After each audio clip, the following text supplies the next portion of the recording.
Hello दोस्तों, कैसे हैं आप सब। मैं मनोज कुमार केंद्रीय विद्यालय संगठन में एक शिक्षक के रूप में कार्यरत हूं और अपने चैनल विद्यालय की ओर में एक बार फिर से आप सबका स्वागत करता हूं। आज मैं आपके सामने फिर से प्रस्तुत हुआ हूं एक नई कविता के साथ में। जो कविता है जिसके विषय में, जिसके भाव आज हम समझेंगे, जिसके विषय में आज हम जानेंगे, उस कविता का नाम है ध्वनि।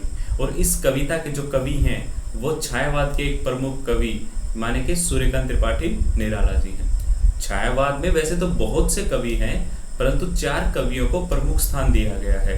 इनमें से सूर्यकांत त्रिपाठी निराला जी भी हैं, जयशंकर प्रसाद जी हैं, सुमित्रानंदन पंत जी हैं और महादेवी वर्मा जी हैं। तो छायावाद के जो कवि थे, इनकी एक विशेषता यही रही है कि इन्होंने ज्यादातर अपनी कविताओं में प्रकृति के जो अव्यय होते हैं, जैसे पेड़ पौधे, नदियां, तालाब, इनका प्रयोग किया है। और इन कवियों की कविताओं में एक विशेषता ये भी है कि इनकी कविताओं में एक गूढ़ अर्थ यानी कि एक छुपा हुआ अर्थ होता है, जो ये हमें बताना चाहते हैं प्रकृति के माध्यम से, प्रकृति के अवयवों के माध्यम से।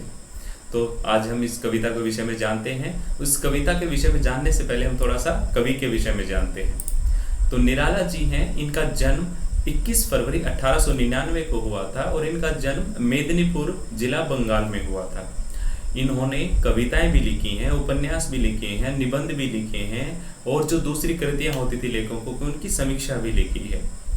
ठीक है। और इनकी जो कर्म भूमि माने कि जहां पर इन्होंने काम किया है वो भारत देश है। और इनकी जो मृत्यु थी वो 15 अक्टूबर 1961 को हुई थी प्रयाग में, भारत देश में ही। इन जो निराला जी हैं ये प्रकृति से एक और तरह से भी जुड़े हुए हैं दोस्तों, क्योंकि समय समय पर इनको बहुत सी परेशानियों का भी सामना करना पड़ा है, बहुत से दुख भी दिए हैं इनको प्रकृति ने। जैसे इनके माता पिता की मृत्यु होना, उसके कुछ समय बाद इनकी पत्नी की भी मृत्यु होना। तो इन सब परेशानियों से टूट गए थे, लेकिन फिर भी इन्होंने अपने आप को हिम्मत दी और इन्होंने सोचा कि मैं अपने शब्दों के माध्यम से जो मेरी तरह दूसरे जो लोग परेशान हैं उनके अंदर एक नई उम्मीद, नया जोश पैदा करूंगा। इसीलिए इनको छायावाद में एक प्रमुख स्थान दिया गया है। इन्होंने अपनी हर एक कविता में, जो छायावाद से जुड़ी हुई हर एक कविता है, उसमें कोई ना कोई संदेश दिया है दूसरे यानी कि हम सब लोगों को, ताकि वो जीवन में कभी भी निराश ना हो, हार ना माने। तो ये कवि के विषय में हमने जाना है। इनकी कुछ प्रमुख रचनाएं भी हैं, जैसे अनामिका है, गीतिका है, परिमल है, बादल राग है और स्रोत स्मृति भी है। ये इनकी कुछ प्रमुख रचनाएं हैं, इनके अलावा अन्य भी हैं। इस कविता में आगे बढ़ने से पहले हम इस कविता का थोड़ा सा सारांश जान लेते हैं, यानी कि पाठ प्रवेश। ध्वनि कविता निराला जी के द्वारा लिखित एक उत्साहवर्धक कविता है। उत्साहवर्धक होता है जो जोश पैदा करे, जो नई उम्मीद दे, जो हिम्मत हार रहे हैं उनको थोड़ी सी हिम्मत दे। कवि ने इस कविता में मानव के मन एवं हृदय में वसंत रूपी, अब एक वसंत यहाँ पर शब्द का प्रयोग किया गया है। वसंत एक ऋतु भी होती है जिस ऋतु में चारों तरफ हरियाली होती है, पेड़ों पर, पौधों पर नए नए फूल आते हैं, नई पत्तियां आती हैं। तो वो जो दृश्य होता है जिसमें सबको खुशी मिलती है, सबको पसंद आता है, उसी में वसंत रूपी उत्साह के आगमन की बात की है। यानी कि एक नई जोश की, नई खुशी की, नई उम्मीद की बात की है। कवि का मानना है कि अभी उसकी मृत्यु नहीं हो सकती। क्यों? क्योंकि कवि आशावादी है। यहाँ पर जो सबसे एक अच्छी चीज है वो ये है कि वो आशावादी है। आशावादी वो होते हैं दोस्तों जो कभी भी हार नहीं मानते। उनके अंदर एक बार फिर से अगर वो हार जाते हैं, गिर जाते हैं, तो वो दोबारा से उठकर खड़ा होकर चलने की हिम्मत करते हैं। उन्हें आशावादी कहा जाता है। तो कवि भी यहाँ पर एक आशावादी कवि के रूप में हमारे सामने है। उनका मानना है कि उनकी मृत्यु अभी नहीं हो सकती। क्यों? क्योंकि उन्हें अभी बहुत से काम करने हैं। और काम कैसे करने हैं? जो दूसरे लोग परेशान हैं, जिनको समस्याएं हैं, उनके अंदर एक नई उम्मीद पैदा करनी है। यही भाव कवि के द्वारा इस कविता में बताया गया है। तो कवि का कहना है कि अभी उसकी मृत्यु नहीं होगी, अभी अभी उसके जीवन में कोमल मधुर वसंत का आगमन हुआ है। माने कि उसने एक नया जीवन पाया है और वो जिस तरह से उसने खुद के अंदर एक आशा पैदा की है, उसी तरह से वो बाकी सब जो लोग निराश हैं, हताश हैं, उनके अंदर भी एक आशा पैदा करना चाहते हैं। जीवन में चाहे कैसी भी विषम परिस्थिति आए, यानी कि कैसा भी बुरा समय आ जाए, हमें स्वयं को कभी भी हारा हुआ महसूस नहीं करना चाहिए। ठीक है। और साथ ही हताश लोगों को अपने यौवन रूपी अमृत से सींच कर नया जीवन देना चाहते हैं। ये माने कि जिस प्रकार से वसंत में चारों तरफ हरियाली होती है, लोगों में एक नई खुशी होती है, एक नया जोश होता है, उसी तरह से जो कवि निराला जी हैं वो भी अपने यौवन से यानी कि अपने यौवन रूपी अमृत से लोगों में एक नए जीवन का संचार करना चाहते हैं, उन्हें एक नई उम्मीद देना चाहते हैं, उन्हें कुछ समझाना चाहते हैं। ठीक है। जिस प्रकार सूरज सोई हुई कलियों को अपनी ऊर्जा से नया जीवन दे देता है। आप देखते हो कि जब सूरज निकलता है दिन में तो जो कलियां हैं वो खिल जाती हैं। क्यों? क्योंकि उनका जो जीवन चक्र है वो प्रकाश के साथ भी चलता है। इसी तरह से जो कवि हैं वो भी एक अपनी जो यौवन रूपी अमृत है उससे जो हताश लोग हैं उनके अंदर एक नया जीवन सींचना चाहते हैं। तो ये इस कविता का पाठ प्रवेश था। चलिए अब कविता के बारे में जानते हैं थोड़ा सा। अब देखना बच्चों कि अभी न होगा मेरा अंत। वो कहते हैं कि अभी मेरा अंत नहीं होगा, माने कि अभी मेरी मृत्यु नहीं हो सकती। अभी अभी ही तो आया मेरे वन में मृदुल वसंत। वो कहते हैं कि उनकी मृत्यु अभी नहीं हो सकती। क्यों? क्योंकि वो आशावादी हैं, उन्हें होप है, उन्हें दोबारा से जीवन जीने की चाह है, क्योंकि उन्होंने अपने जीवन में बहुत से बुरी परिस्थितियों का सामना किया है, लेकिन फिर भी वो आशा रखते हैं एक नए दोबारा से नई शुरुआत की। इसलिए वो कहते हैं कि अभी मेरा अंत नहीं हो सकता। क्यों? क्योंकि अभी अभी ही तो मैंने एक नए जीवन की शुरुआत की है, माने कि हार करके फिर से दोबारा से प्रयास किया है। अभी अभी तो क्या है कि मेरे वन में मृदुल वसंत, मृदुल होता है कोमल या प्यारा, और वसंत एक सुनहरा दौर आया है। अर्थात अभी तो मेरा जीवन एक नई तरह से शुरुआत हुई है मेरे जीवन की। तो कहते हैं कि अभी मेरा अंत नहीं हो सकता, क्योंकि कवि आशावादी कवि हैं। अब वो इनका भाव देखिए कि कवि निराला जी ध्वनि कविता की इन पंक्तियों में कह रहे हैं कि उनका अंत अभी नहीं होगा, उनके जीवन में वसंत रूपी यौवन अभी अभी ही तो आया है। इन पंक्तियों में कवि छिपे हुए तरीके से कह रहे हैं कि उनका मन जोश और उत्साह से भरा हुआ है। जब तक वो अपने लक्ष्य को पा नहीं लेते वो हार नहीं मानेंगे। तभी वो कहते हैं कि अभी मेरा अंत नहीं होगा, माने कि अभी तो मैंने दोबारा से शुरुआत की है। जो मैंने अपने लिए लक्ष्य निर्धारित किए हैं, जब तक मैं उनको प्राप्त ना कर लूं तब तक मेरा अंत नहीं हो सकता। और यहाँ पर जो छुपा हुआ अर्थ है वो हम सब जो युवा वर्ग हैं उनके लिए है। वो कहते हैं कि आपको हताश होने की आवश्यकता नहीं है, आप दोबारा से प्रयास कर सकते हो। ये छिपा हुआ अर्थ है यहाँ पर। चलिए आगे बढ़ते हैं। वो कहते हैं कि हरे हरे ये पात। अब देखना कि हरे हरे ये पात यहाँ पर पत्तों के लिए इस्तेमाल किया गया है। अब देखते हो जब वसंत होती है, पतझड़ के बाद की जो ऋतु है, उसमें जो पेड़ हैं, जो पौधे हैं, जो डालियां, उन पर नए नए फूल पत्ते आते हैं। तो कहते हैं कि जो हरे हरे पात यानी कि एक नई शुरुआत होती है, शुरुआत का पर्याय है यहाँ पर। डालियां कलियां कोमल गात यहाँ पर शरीर का पर्याय है, शरीर का पर्यायवाची शब्द है। वो कहते हैं कि देखो जो ये हरे हरे पत्ते हैं, हरे हरे फूल हैं, रंग बिरंगे फूल हैं, ये अभी अभी आए हैं, माने कि अभी अभी इनके जीवन की शुरुआत हुई है। डालियां कलियां और कोमल गात यानी कि सारी की सारी चीजें अभी तो चहक रही हैं, अभी तो खुशी से झूम रही हैं।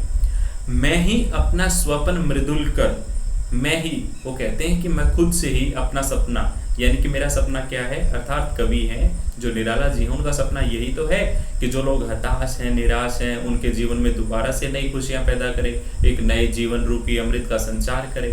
तो कहते हैं कि मैं ही अपना स्वप्न मृदुल हमने अभी पढ़ा है कोमल, सॉफ्ट जिसको हम कहते हैं, कर यानी कि हाथ, अर्थात मैं ही अपने हाथों से जो मैंने सपना देखा है वो जो कोमल कलियां हैं उनके ऊपर फेरूंगा और उनके एक नया जीवन यानी कि एक नई ऊर्जा प्रदान करूंगा। जिस प्रकार से सूरज जब निकलता है और वो जो शुरुआत की जो धूप होती है वो जब पत्तों पर गिरती है तो उनके अंदर एक नई चमक आ जाती है, अर्थात उन्हें एक नया जीवन मिल जाता है। उसी प्रकार से कवि भी कहते हैं कि मैं भी यही करूंगा, अपने हाथों से क्या करूंगा, फेरूंगा निद्रित कलियों पर। निद्रित माने जो सोई हुई हो, जो नींद में हो, जैसे थोड़ा आलस्य हो, जब आप उठते हो सुबह सुबह तो थोड़ा सा आलस्य रहता है, यानी कि पूरी तरह से आप नहीं उठे होते हो, तो कहते हैं कि जो कलियां कलियां यानी कि जो छोटी छोटी पत्तियां फूल पौधे हैं वो अभी नींद में हैं, यानी पूरी तरह से उठे नहीं हैं। अर्थात यहाँ पर कलियों से अभिप्राय उस युवा वर्ग के लिए है जो अभी निद्रित है, यानी आलस्य में पड़ा है। कहने का भाव ये है यहाँ पर कवि का कि वो जो लोग अभी आलस्य में हैं, जो युवा वर्ग अभी आलस्य में है, उसको अपने हाथों से उठाएंगे और जगह एक प्रत्युष मनोहर। कैसे जगह एक प्रत्युष? प्रत्युष होता है सवेरा, मनोहर यानी कि मन को भाने वाला। अर्थात वो जो नींद में है, जो युवा वर्ग नींद में है, उनके लिए एक नया सवेरा जो मन को भाने वाला हो, माने कि एक नई ऊर्जा, नए जोश के साथ एक नए दिन की शुरुआत करेंगे।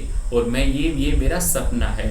और ये सब सारी बातें यहाँ पर कवि निराला जी ने फूल पत्तियों के माध्यम से हमें बताई हैं। अब इसका भाव देखिए कि ध्वनि कविता की इन पंक्तियों में कवि निराला जी ने प्रकृति का बड़ा ही मनोहारी चित्रण किया है।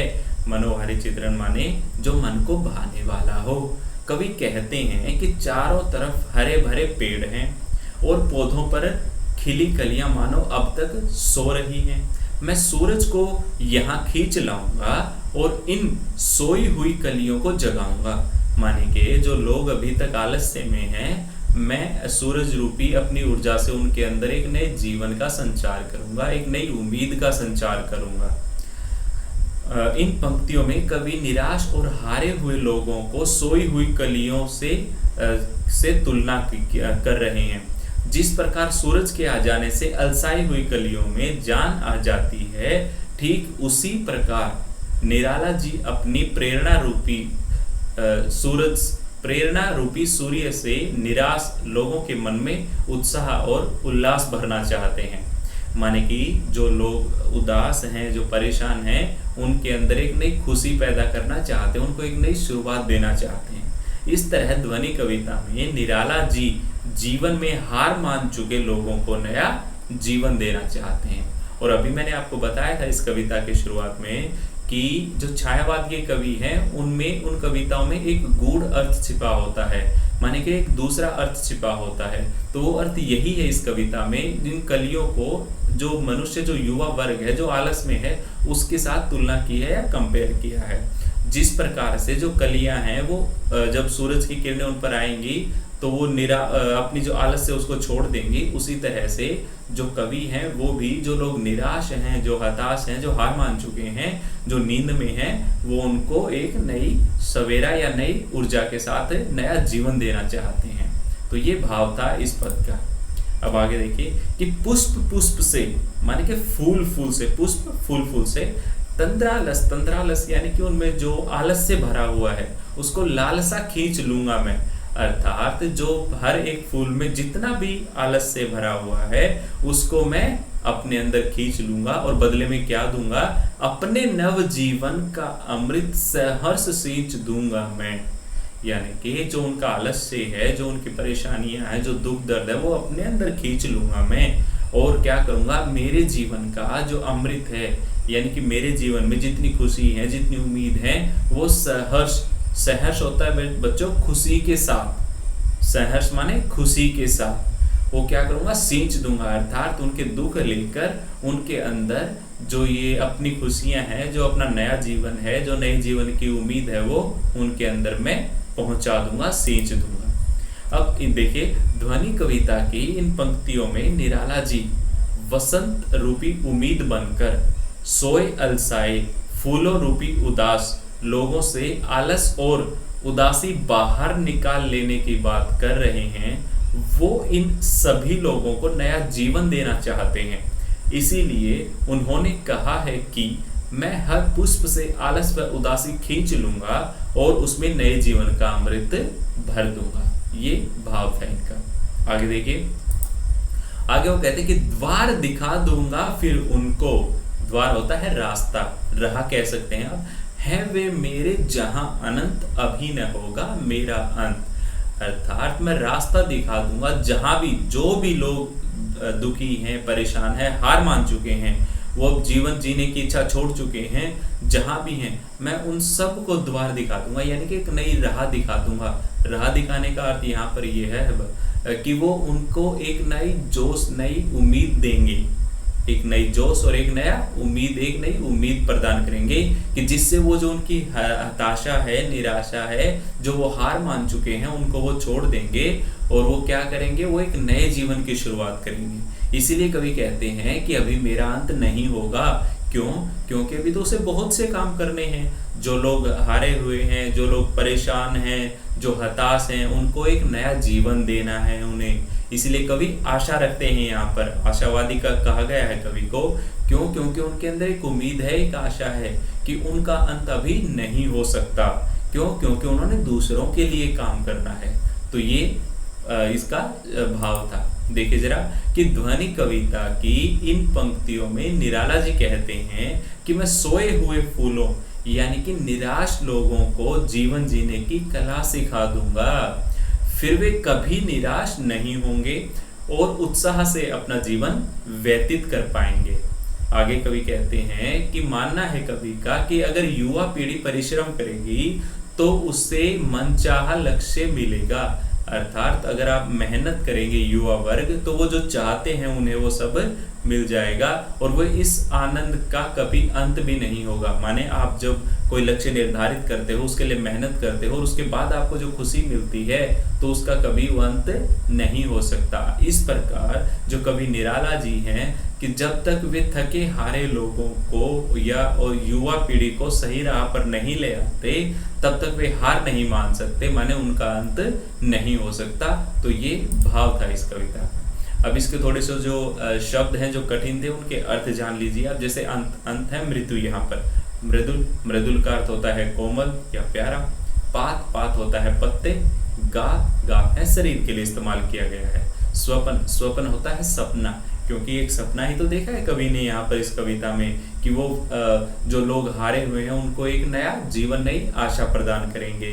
कर यानी कि हाथ, अपने हाथों से। निद्रित होता है सोया हुआ। प्रत्युष होता है सवेरा। तंद्रालस होता है आलस्य और सहर्ष होता है खुशी के साथ में। तो उम्मीद करता हूँ आपको ये कविता अच्छे से समझ आई होगी और इसका जो भाव है, जो कवि ने इस कविता में जो छुपा हुआ अर्थ था, वो भी आपको अब अच्छे से समझ में आ गया होगा। तो आप सबका मैं एक बार फिर से धन्यवाद करता हूँ और जल्द ही एक नई कविता के साथ, एक नए पाठ के साथ मैं आपके सामने फिर से हाजिर होता हूँ। नमस्कार।